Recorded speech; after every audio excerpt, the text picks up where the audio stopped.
नमस्कार, आप देख रहे हैं हर खबर और मैं हूं आपके साथ जागृति खंतवाल। वक्त तो चला है 9 बजे की। 9 ब्रेकिंग का पहली और बड़ी खबर हिसार से आ रही है। शहीद डीएसपी सुरेंद्र सिंह का अंतिम संस्कार आज हिसार के पैतृक गांव में होगा। डीएसपी का अंतिम संस्कार कल नूह में खनन माफियाओं ने की थी डीएसपी की हत्या, डंपर से कुचलकर की थी डीएसपी की हत्या। तो मामले में एक आरोपी को गिरफ्तार किया गया, हालांकि जो डंपर चालक है वो भी फरार चल रहा है। इस वक्त बड़ी और अहम खबर आपको बता रहे हैं। हिसार में शहीद डीएसपी सुरेंद्र सिंह का आज पैतृक गांव में होगा अंतिम संस्कार। ये बड़ी और अहम जानकारी। हिसार के पैतृक गांव में होगा डीएसपी का अंतिम संस्कार। कल नूह खनन माफियाओं ने की थी डीएसपी की हत्या, डंपर से कुचलकर डीएसपी की हत्या को अंजाम दिया गया था और इस मामले में एक आरोपी को गिरफ्तार भी कर लिया गया है। ये बड़ी और अहम जानकारी हिसार से। शहीद डीएसपी सुरेंद्र सिंह का अंतिम संस्कार आज हिसार के पैतृक गांव में होगा। डीएसपी का अंतिम संस्कार कल नूह में खनन माफियाओं ने की थी डीएसपी की हत्या, डंपर से कुचलकर की थी हत्या। वही आपको बता दें कि मामले में एक आरोपी को गिरफ्तार कर लिया गया। ये बड़ी और अहम जानकारी हिसार से।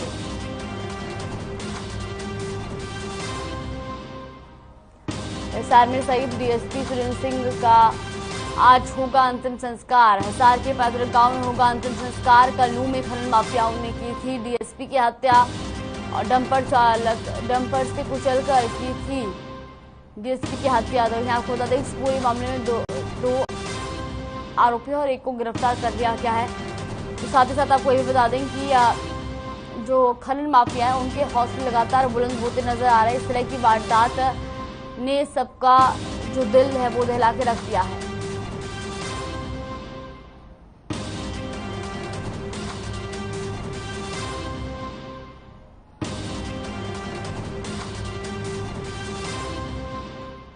रुक कर तो दूसरी बड़ी खबर, क्यों नूह में डीएसपी सुरेंद्र सिंह की हत्या का मामला। डीएसपी की हत्या के बाद लोगों में रोष, आज बंद रहेगा तावड़ू बाजार, मौन मार्च भी निकालेंगे लोग। तो यहाँ आपको बता दें कि एसडीएम को सौंपेंगे ज्ञापन। इस वक्त की बड़ी और अहम जानकारी आपको बता देते हैं।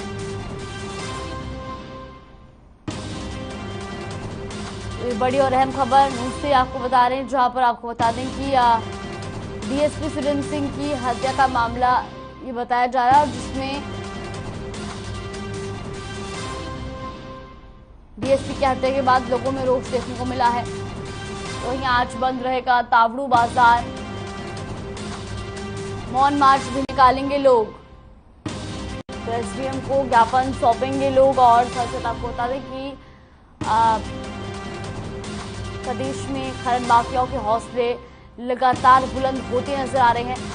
खनन माफियाओं को पुलिस का कोई खौफ नहीं है, क्योंकि खनन माफियाओं ने ही डीएसपी की हत्या को अंजाम दिया है। और आज इसी को देखते हुए तावड़ू बाजार भी बंद रहेगा। तो वहीं लोग फ्लैग मार्च भी निकालेंगे और साथ ही साथ एसडीएम को ज्ञापन भी सौंपेंगे। नूह में डीएसपी सुरेंद्र सिंह की हत्या का ये मामला बताया जा रहा है।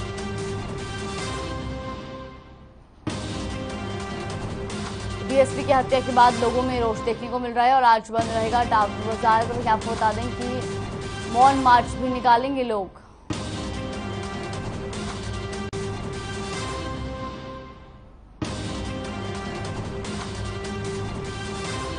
डीएसपी की हत्या के बाद लोगों में रोष देखने को मिल रहा है और आपको बता दें कि डीएसपी की हत्या के बाद से लोगों में रोष है, तो लोग आज मौन मार्च भी निकालेंगे। इसके अलावा लोग एसडीएम को ज्ञापन भी सौंपेंगे। तो जिस तरीके से लगातार जो है आपराधिक घटनाएं बढ़ती जा रही है, ऐसे में खनन माफियाओं के हौसले भी बुलंद देखे जा रहे हैं। हालांकि पुलिस ने इस पूरे मामले में एक आरोपी को गिरफ्तार कर लिया है, लेकिन आरोपी डंपर चालक अभी भी फरार चल रहा है।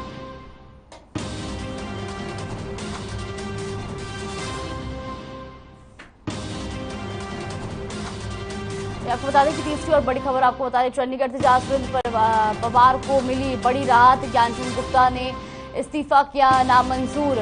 हरियाणा विधानसभा स्पीकर है ज्ञानचंद गुप्ता, सोनीपत से कांग्रेस विधायक बने रहेंगे सुरेंद्र पवार। तो त्याग पत्र वापस लेने विधानसभा पहुंचे सुरेंद्र। ये बड़ी और अहम जानकारी आपको बता रहे हैं। चंडीगढ़ से बड़ी और अहम खबर, सुरेंद्र पवार को मिली बड़ी राहत। ज्ञानचंद गुप्ता ने इस्तीफा किया नामंजूर। हरियाणा विधानसभा स्पीकर है ज्ञानचंद गुप्ता। सोनीपत से कांग्रेस विधायक बने रहेंगे सुरेंद्र पवार। त्याग पत्र वापस लेने विधानसभा पहुंचे सुरेंद्र, तो ये चंडीगढ़ से बड़ी और अहम जानकारी, जहां सुरेंद्र पवार को राहत मिलती नजर आई। आपको बता दें कि सुरेंद्र पवार का जो इस्तीफा है वो ज्ञानचंद गुप्ता ने नामंजूर किया है। हरियाणा विधानसभा स्पीकर हैं ज्ञानचंद गुप्ता, तो सोनीपत से कांग्रेस विधायक बने रहेंगे सुरेंद्र पवार। वही त्याग पत्र वापस लेने विधानसभा पहुंचे सुरेंद्र, ये चंडीगढ़ से बड़ी और अहम जानकारी।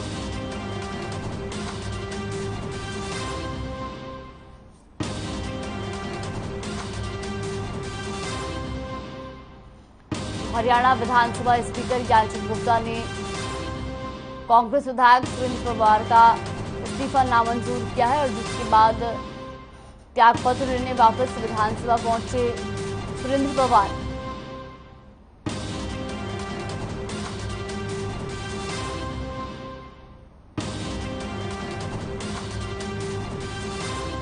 ये बड़ी और अहम जानकारी, सोनीपत से कांग्रेस विधायक रहेंगे सुरेंद्र पवार। तो वहीं आपको बता दें कि त्यागपत्र लेने वापस विधानसभा पहुंचे सुरेंद्र, और चंडीगढ़ से बड़ी और अहम खबर।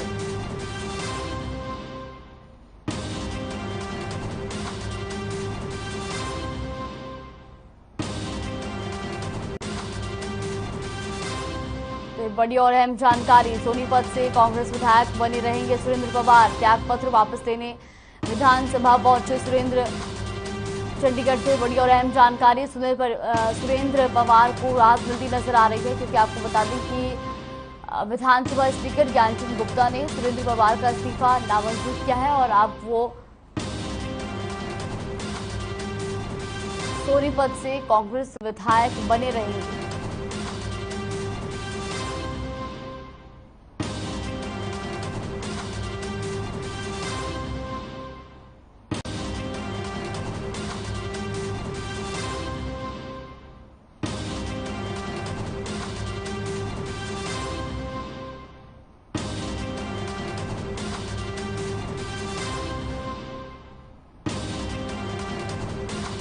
रुक कर दे चौथी बड़ी खबर की ओर। पीएम मोदी आज खिलाड़ियों से करेंगे बातचीत। कॉमनवेल्थ गेम्स के भारतीय दल से करेंगे बातचीत। खिलाड़ियों के साथ कोच भी होंगे शामिल। तो सुबह 10 बजे वीडियो कॉन्फ्रेंसिंग के जरिए करेंगे बातचीत। ये बड़ी और अहम जानकारी। कॉमनवेल्थ गेम्स के भारतीय दल से पीएम मोदी आज करेंगे बातचीत। तो साथ ही आपको बता दें कि खिलाड़ियों के साथ साथ कोच भी होंगे शामिल। सुबह 10 बजे वीडियो कॉन्फ्रेंसिंग के माध्यम से करेंगे बातचीत। ये बड़ी और अहम जानकारी।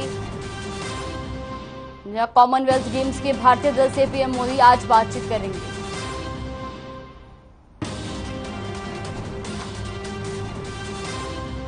साथ ही आपको बता दें खिलाड़ियों के साथ कोच भी इसमें शामिल होंगे, और सुबह 10 बजे वीडियो कॉन्फ्रेंसिंग के माध्यम से पीएम मोदी बातचीत करेंगे। बड़ी और अहम जानकारी।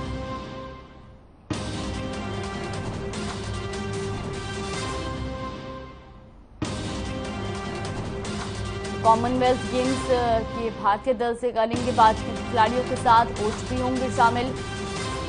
सुबह 10 बजे वीडियो कॉन्फ्रेंसिंग के जरिए करेंगे बातचीत। ये बड़ी और अहम जानकारी।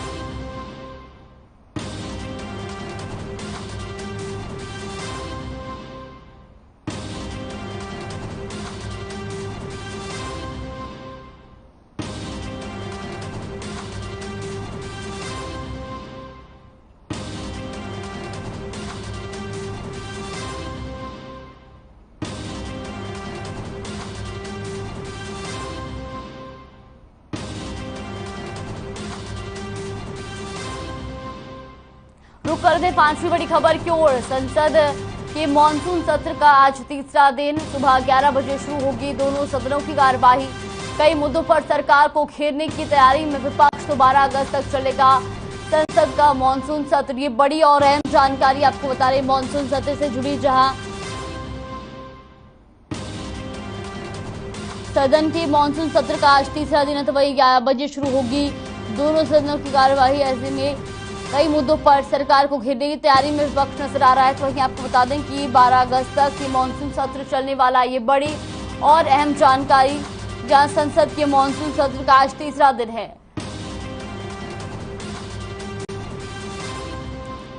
तो वहीं सुबह 11 बजे दोनों सदनों की कार्रवाई शुरू की जाएगी। कई मुद्दों पर सरकार को घेरने की तैयारियों में भी विपक्ष रहने वाला है। तो वहीं आपको बता दें कि 12 अगस्त तक चलेगा मानसून सत्र। ये बड़ी और अहम जानकारी, जहां संसद के मानसून सत्र का आज तीसरा दिन है।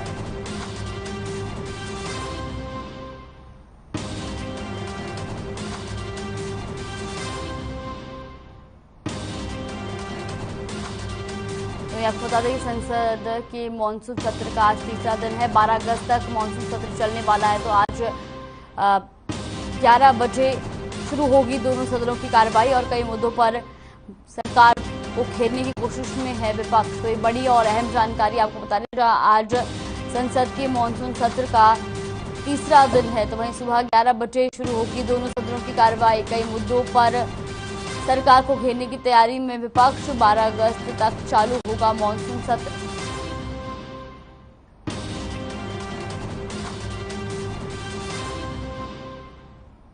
तो कई मुद्दों पर सरकार को घेरने की तैयारी में विपक्ष। 12 अगस्त तक चलेगा संसद का मानसून सत्र। संसद के मानसून सत्र का आज तीसरा दिन है। सुबह 11 बजे दोनों सदनों की कार्रवाई शुरू होनी है। रुक करते छठी बड़ी खबर की ओर। हरियाणा में कोरोना के 480 नए मामले आए सामने। 430 लोगों ने कोरोना को दी मात। तो पिछले 24 घंटे में एक शख्स की मौत हुई है। प्रदेश में कोरोना के चलते 2127 केस एक्टिव है। तो वही गुरुग्राम में सबसे ज्यादा 168 केस मिले। इसके अलावा पंचकुला में 83, तो फरीदाबाद में भी 59 केस मिले हैं। तो वही करनाल में 33, तो कैथल में 24 कोरोना के संक्रमित जो है वो पाए गए हैं। ये बड़ी और अहम जानकारी कोरोना से जुड़ी, जहां हरियाणा में बीते 24 घंटे में कोरोना के, तो आपको बता दें कि 24 घंटे में हरियाणा में कोरोना के 480 मामले सामने आए, जबकि 430 लोगों ने कोरोना को मात दी। वही बीते 24 घंटे में एक शख्स की मौत हुई है और प्रदेश में कोरोना के 2127 केस एक्टिव हैं। तो आपको बता दें गुरुग्राम में सबसे ज्यादा 168 केस मिले हैं। इसके अलावा करनाल में 33, तो कैथल में 24 कोरोना संक्रमित पाए गए हैं।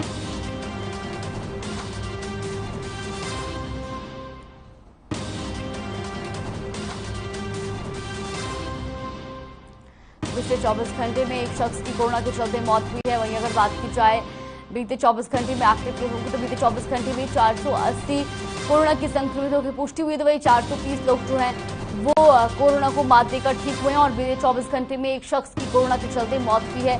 इसी के साथ जो प्रदेश में कोरोना का रेट है वो भी अब, पॉजिटिविटी रेट भी जो है वो कम होता जा रहा है। और ऐसे में रिकवरी रेट की अगर हम बात करें तो रिकवरी रेट जो 98% के पार पहुंच गया है।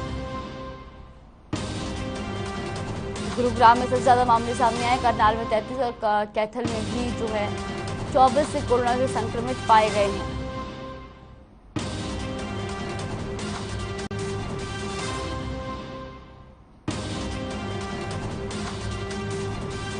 रुक कर थे 7वीं बड़ी खबर की ओर। बड़ी खबर दिल्ली से आ रही है। एनसीआर में बारिश का येलो अलर्ट। अगले 4 दिन जमकर बरसेंगे बादल। आज मध्यम से भारी बारिश का अनुमान।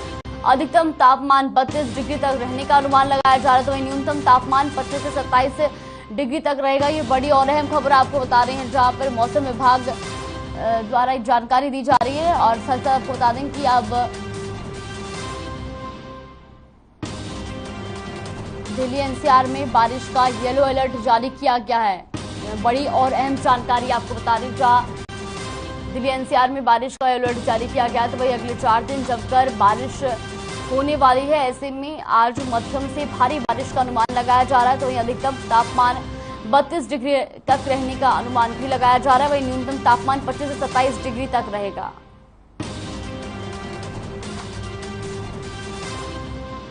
तो ये 8वीं बड़ी खबर की ओर रुख कर लेते हैं। उत्तराखंड में 21 और 22 जुलाई का येलो अलर्ट जारी किया गया। अगले 3 दिन भारी बारिश का अलर्ट जारी किया गया है। तो बागेश्वर, अल्मोड़ा में 12वीं तक के स्कूल बंद रहेंगे और टिहरी, पिथौरागढ़, नैनीताल में भी स्कूल जो है वो बंद रहेंगे। तो बारिश के चलते स्कूल, आंगनबाड़ी केंद्र बंद रहेंगे। ये बड़ी और अहम जानकारी आपको बता रहे हैं, जहां पर आपको बता दें कि उत्तराखंड में बारिश को लेकर अलर्ट जारी किया गया है। तो वहीं आपको ये भी जानकारी दें कि 21 और 22 जुलाई का येलो अलर्ट जारी किया गया है। इस दौरान भारी बारिश रहने की आशंका जताई जा रही है। उत्तराखंड से बड़ी और अहम खबर। तो अगले 3 दिन भारी बारिश का अलर्ट जारी किया गया है। बागेश्वर, अल्मोड़ा में 12वीं तक के स्कूलों को बंद कर दिया गया। तो वहीं टिहरी, पिथौरागढ़, नैनीताल में भी स्कूल जो है वो बंद रहेंगे और भारी बारिश के चलते ये निर्णय लिया गया है।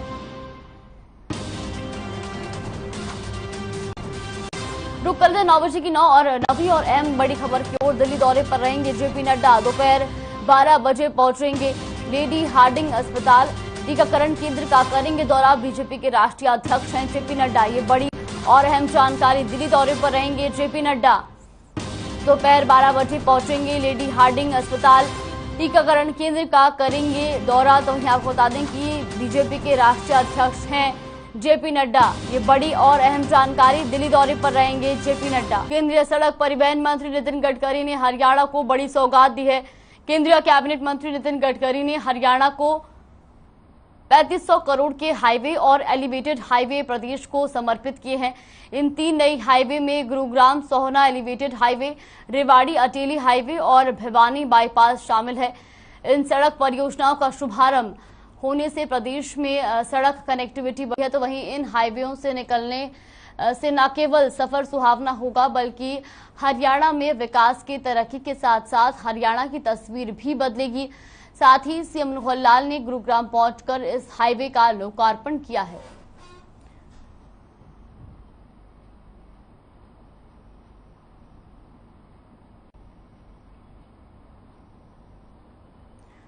तो गुरुग्राम से खबर आपको बता दें, जहां केंद्रीय परिवहन मंत्री नितिन गडकरी ने 3 राष्ट्रीय राजमार्गों का लोकार्पण किया है। तो यहाँ आपको बता दें कि हरियाणा को ये बड़ी सौगात मिली है।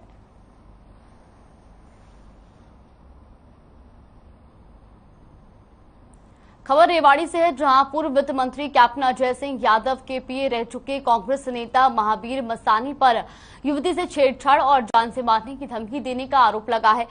पुलिस ने युवती की शिकायत के आधार पर छेड़छाड़, जान से मारने की धमकी और SC/ST एक्ट के तहत मामला दर्ज किया है। वहीं पुलिस के अनुसार रेवाड़ी जिले की रहने वाली 21 वर्षीय युवती ने आरोप लगाया है कि कांग्रेस नेता महावीर मसानी ने शहर के अभय सिंह चौक स्थित अपने कार्यालय के पास जबरदस्ती गाड़ी में बैठाया और उसके साथ छेड़छाड़ की। साथ ही युवती ने शिकायत में कहा कि उसे जाति सूचक शब्द कहे और जान से मारने की धमकी भी दी। वहीं डीएसपी मोहम्मद जमाल ने कहा कि शिकायत के आधार पर पुलिस ने विभिन्न धाराओं के तहत केस दर्ज किया है और मामले की जांच चल रही है।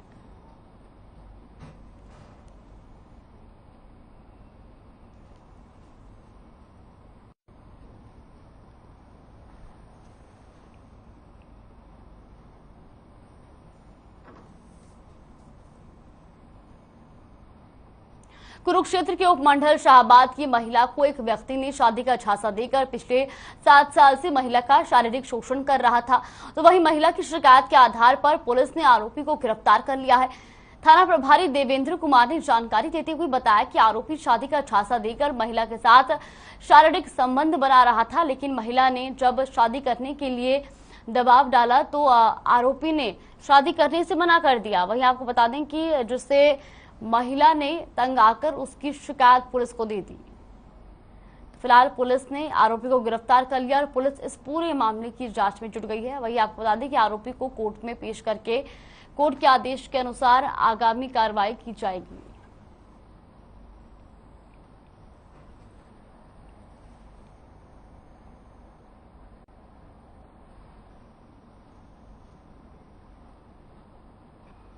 एक बंदा 7 साल से रह रहा था, शादी का झांसा दे रखा था।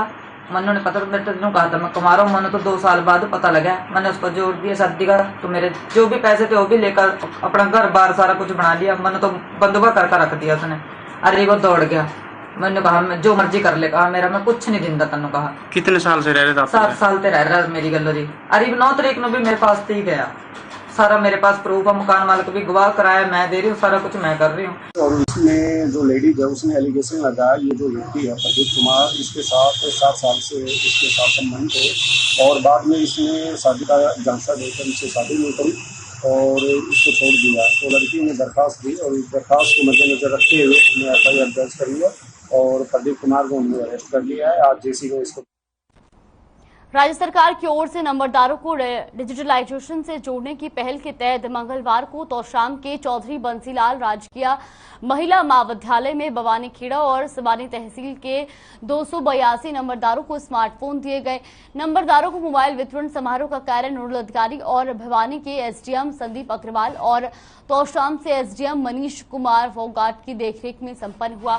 मोबाइल वितरण समारोह के दौरान नोडल अधिकारियों ने कहा कि समाज में नंबरदारों की अहम भूमिका है और साथ ही साथ उन्होंने कहा कि तहसील से संबंधित कोई कार्य हो अथवा सरकार की तरफ से मुआवजा वितरण का कार्य हो, आबियाना एकत्रित करने का या खराब फसलों की गिरदावरी, हर क्षेत्र में नंबरदार की भूमिका अहम होती है।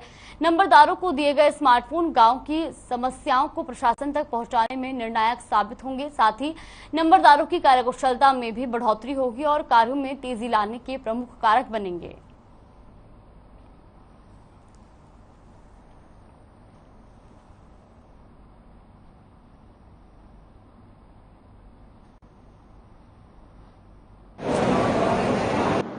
नंबरदारों को जो मोबाइल वितरण कर रहे हैं जिला भिवानी में कल से आरंभ हो गए हैं। आज हमारे सब डिवीजन तोशाम में मेला लगाया है, जिसमें कि तोशाम तहसील और भवानीखेड़ा तहसील और सिवानी तहसील कुल मिला के 282 नंबरदारों के मोबाइल वितरण किया जाएगा। सरकार ने जो हमारी ये मोबाइल की पहल करी है, हमें इसकी डिमांड नहीं रखी थी 2018 में, और मुख्यमंत्री ने खुद अपनी मर्जी से हमें मोबाइलों की घोषणा की गई थी, जिससे हमें इसकी 18 से यही उम्मीद करते थे कि भाई मुख्यमंत्री हमें मोबाइल देंगे। सरकार ने 2018 में नंबरदारों की जो घोषणा मोबाइल व आयुष्मान भारत की जो घोषणा की थी और जिसमें 3000 रुपये देने की व्यवस्था करी थी, तो 3000 रुपये तो नंबरदारों को उसी टाइम चालू कर दिए थे और आयुष्मान भारत और मोबाइल फ़ोन की व्यवस्था बाकी थी, जिसमें अब ये जो दूसरा इनका जो सरकार का ये जो मोबाइल की व्यवस्था है, ये पूरे हरियाणा में नंबरदारों को मोबाइल सरकार वितरण कर रही है।